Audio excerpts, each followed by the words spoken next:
In this video, I'll give you a tour of our 2015 Ram ProMaster 1500 mobile detailing van. Now, yes, we do have a shop, but we also have our van that goes out every single day. Our shop is primarily for paint correction, smoke odor removal, or polishing jobs. So anything other than that, the van can handle out in the field. So any of the tools and products and machines and things that I mentioned, I'll try to link most of them down in the video description below. If I miss anything, send me a comment and I'll try to get that link to you. Other than that, let's go in on the tour. Now, for starters, we did look at the smaller vans like the ProMaster City, like the Ford Transit Connect, but we were coming from a 1999 Dodge Van Caravan, and that van held double the space of what the smaller vans like the ProMaster City and the Transit Connect would. So that's why it didn't make sense for us to go with that route, because the van that we had, although it was old and just beat up, it still held way more space than what those smaller vans could. So that's why we elected with a bigger van. This is considered the mid-range, the low roof option. So with most of the bigger vans, you're going to have just one sliding door on each side. With the smaller vans, you're actually gonna have both sliding doors open up. So if both doors could slide open, it wouldn't be ideal, because we could push all the tools and products to one side, and always just that is basically just a wall, versus having two doors open up. Not that it's right or wrong or good and bad. It's just the way you set things up and the way you're able to operate. So I mean, if this had two doors, would we not make it work? Of course we'd make it work. It's just, given the design itself, like, we much prefer one wall and one sliding door. And plus, like, it's not a big deal, because at least here in America, right? I don't know where you're watching from, but most of my audience is from America and Canada, where you're always gonna have, if you're parking correctly on the street, the sliding door, the passenger side, is always going to be facing the neighbors or the house, right? So that's why it's not a problem, because assuming that traffic or neighborhood or wherever you are, if you park the correct way, you're going to be able to have the sliding door on your side. Because the drawback to that, though, is also if you can't park for whatever reason, there might be some situation where you can't park the way you want to park, and you have the sliding door facing the other way, then you can't see what's on the other side. So you kind of want to be cognizant of, like, hey, is anyone, just be cognizant of your surroundings, and just make sure that no one's there, and you don't leave the door open, that you don't leave anything like readily accessible. If you do leave the door open, because like anyone can just swing by and steal it if you're not paying attention. So that's the downside if you can't get how you want to park in wherever you are. Now, when we purchased this van, it already came equipped with a rear view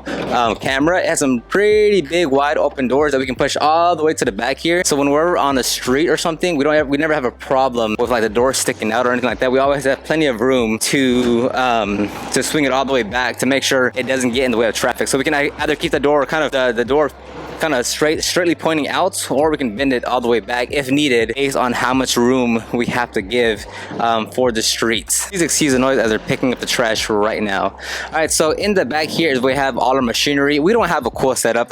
Everyone will probably have a better looking design than we do, because we just put some wood together, didn't paint it, didn't stain it, didn't do anything, and we just bolted it and got to work. So everyone will have a much better, cleaner looking setup than we do. So back here we have our Predator inverter 8750. I believe this was like $1,000, $1,200, $1,400. I actually don't know. It was like $1,400. The reason why we got this one was because we wanted to be able to power everything. So before this generator, we had the Predator 3500, we had a Predator 2000, we had a Honda 2000, and anything less than this, we would not be able to power all the machines that we have. More specifically, our Prospector 500 CE, SC, something like that. That is a 2-corded extractor, so it requires a lot of power. On top of that, we still wanted to be able to run our air compressor and our vacuum and whatever else we needed. So that's why we went with this big unit. Now, like I said, you figure out one solution, 5 other problems come. Sorry for the noise. I have to be able to make this video, and the noise isn't going to stop.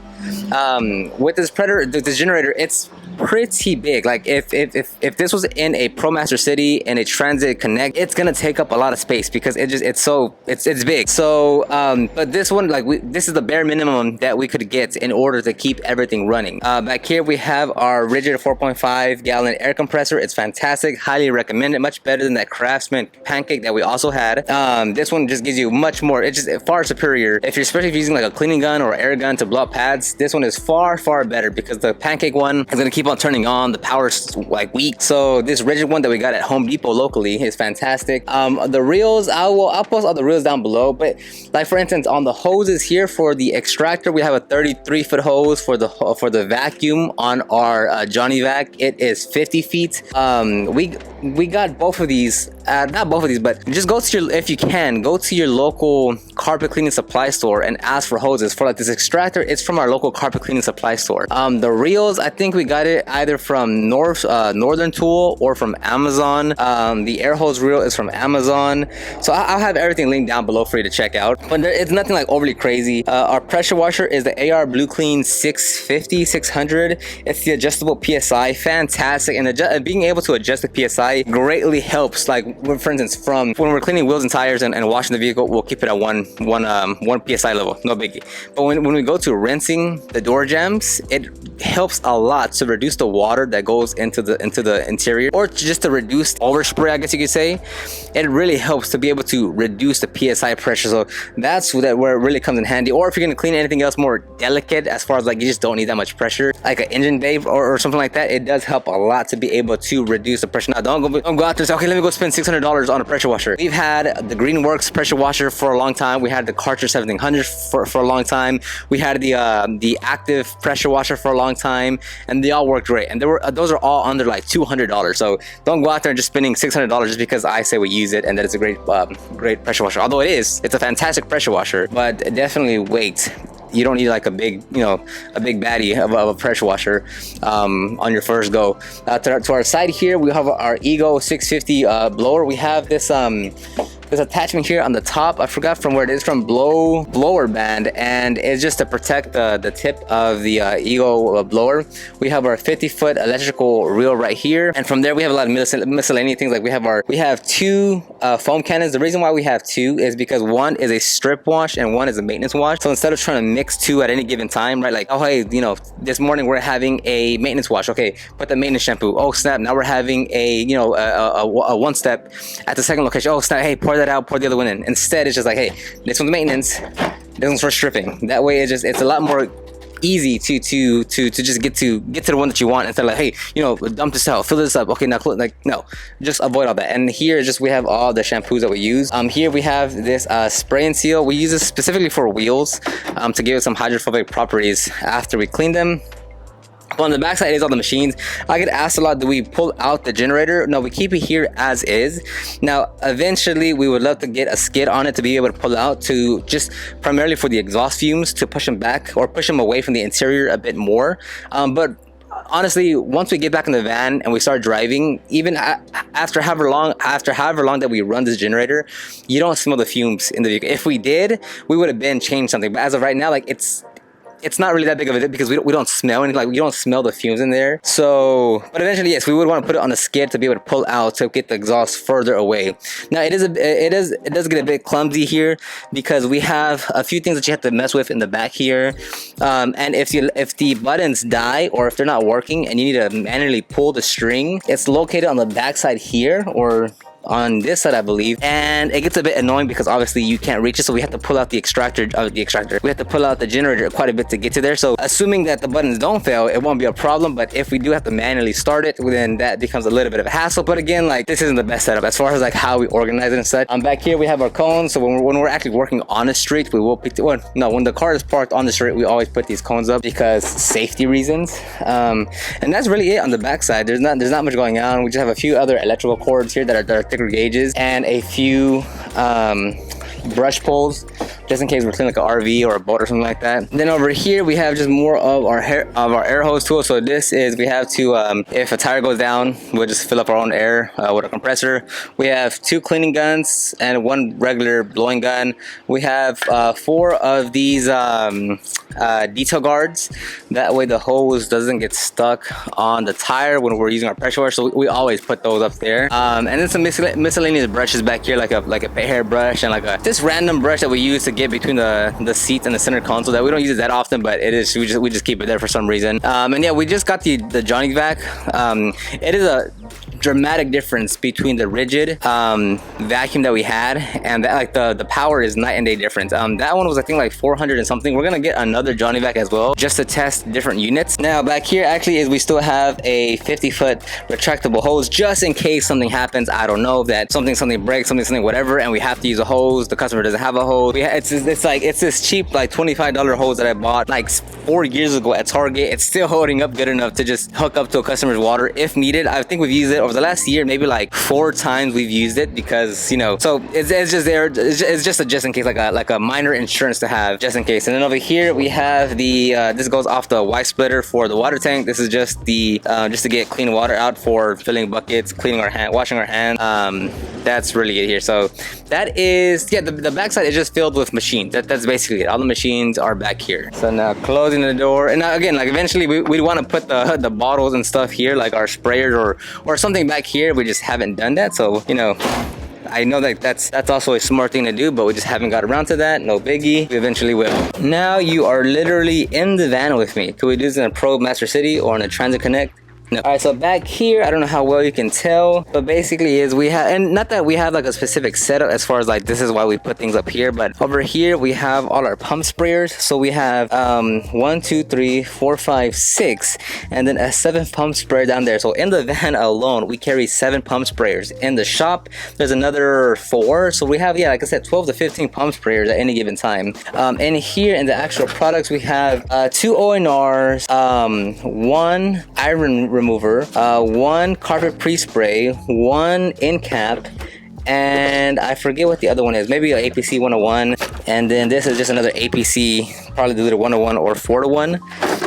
But that's our pump sprayers. Over here we have 2 clay mitts. So again, have you seen any of my other videos? We have 2 of everything because there's 2 people working here. So if each one doesn't have 2 sets of everything, then one person is going to be waiting on someone else, and that's just slowing down our operation. So we don't do that. Now we don't have 2 of everything, like 2 pump sprayers. As far as like for carpet pre-spraying, we don't have that. We don't have 2 sets of wheel brushes, just because then it gets too much. Like it's going to take up too much space. So that's why we don't have 2 of literally everything, but mostly of what we can, we do. So here are interior brushes. Here are our bottles. Are kind of separated. I don't know if you can see that. They're separated between the right side is going to be the interior, and the left side is the exterior. So all exterior bottles are on the outside, on the left side. All the interior bottles are on the inside, on the right side. Next we have 2 drill guns over here. These are 2 drill guns, and then we have all the attachments right here. Over here to your right hand side, let me see if I can move this camera for you so you can see right now. We have the cordless vacuum that's being hidden behind here, and then there's another shot of our Johnny Vac. But we have a cordless vacuum, which this thing has been coming in clutch a lot. Like when we first got it, the first couple weeks, we were like, yeah, it's kind of good. But now that we use it over and over and over, we're like, man, we really, yeah, this is a really good tool. So now we have 2 of these. Actually, we have 3 of these in total. 1 in the van, 1 in the shop, and then 1 for the other units that at some point we might build. If you look here to your far right hand side, then we actually have the 2 step ladders here. We want to get the ones that we have in the shop, but these just work fine, and we don't use them that often, but the ones that we have in the shop are far superior to these. And then behind that we have our canopy. It's a 10x10. We got it from Academy for like $85, so it's nothing crazy, nothing expensive, nothing that's like, oh my god, that's so professional. It's literally an Academy brand for 85 bucks on sale. So don't think it's anything special or unique. So next here, if you guys can really tell, these are our bags to hold our dirty towels. So one will be for pads, one will be for glass towels, one will be for interior towels, and one will be for our premium towels. When I say premium towels, I mean it's going to be like for polishing, for actually that's it, just removing polish. Yeah, so glass, pads, multi-purpose, and premium towels. And over here behind all this we have our behemoth of a extractor. It's a Prospector PE500 heat. This thing is a complete monster. It's 12 gallons capacity. It is double corded. It is PSI adjustable. It is just a machine that doesn't stop working. So we absolutely love this thing. It was very expensive, but it was worth it in our eyes. Next over here is we have our wheel setup. So again, just 1 brush with 1 bucket with all the brushes. And here is our rinse bucket. So we have 2 buckets here. 1 bucket already has clean water with towels in there. And then once we finish washing, we just wring it out and place it into the bottom bucket, and then we discard the wash towels into the appropriate section so we can wash properly.